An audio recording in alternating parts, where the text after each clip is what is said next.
السلام عليكم ورحمة الله تعالى وبركاته. أهلا وسهلا ومرحبا بكم أيها المشتركات والمشتركين معي في قناة صحة رأس مالي.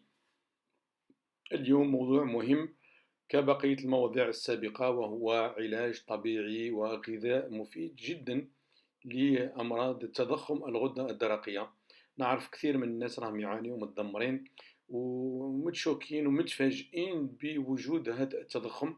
فالإنسان نعرف يعني ونحس يعني ماذا الإنسان يعني توقع له صدمة لما يلقى هناك انتفاخ على مستوى الرقبة ويقول: ما هذا الانتفاخ يا ربي، ماذا أعمل؟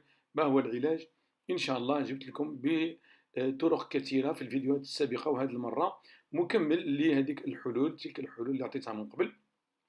كيف نعالج تضخم الغدة الدرقية بطرق طبيعية؟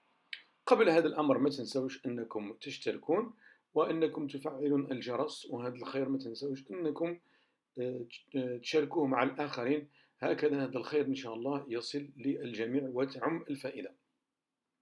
كما تعلموا أن كل فيديو يكون فيه هناك لايك، نوع من التعليقات، تدخلات، مشاركة، فاليوتيوب يقترحوا للآخرين وتزداد الفائدة وتعم الفائدة للجميع إن شاء الله.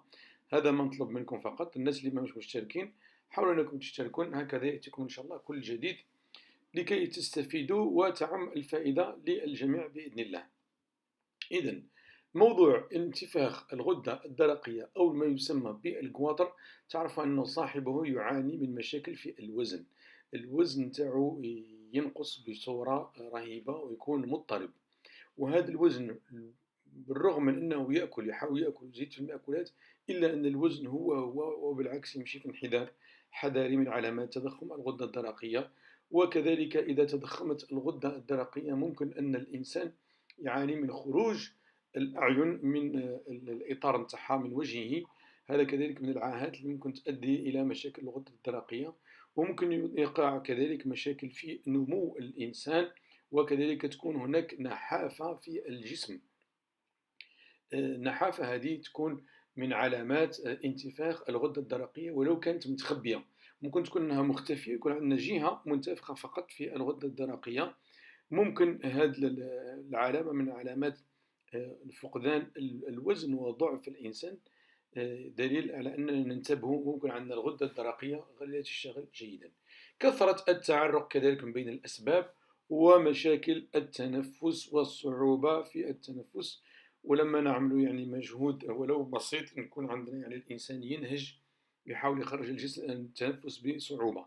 آلام في المفاصل خاصة في الفخذ والأيدي، والارتعاشات والرعشة الموجودة في الجسم من علامات انتفاخ الغدة الدرقية. حاولوا ننتبهوا إذا بدأتنا هذه الرعشة، من علامات أن أمر غير جيد. ممكن هذا الأمر يكون غير جيد وهو الغدة الدرقية المنتفخة.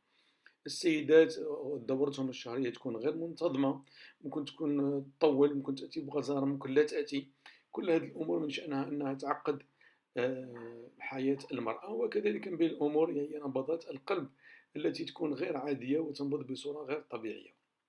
جئت لكم بالحل. الحل الطبيعي ما هو؟ الحل أنكم كل يوم تحاولوا أنكم تستهلكوا هذه المادة موجودة، ولكن حذار الناس اللي عندهم خمول الغدة الدرقية وتعانيوا من خمول شديد ما لهاش يموتوا، فما يمكنش انكم تستعملوا هذه الماده. اما اذا كان عندكم خمول بسيط بدون يعني ارتفاع الاجسام المضاده، ممكن انكم تستهلكوا هذه الماده.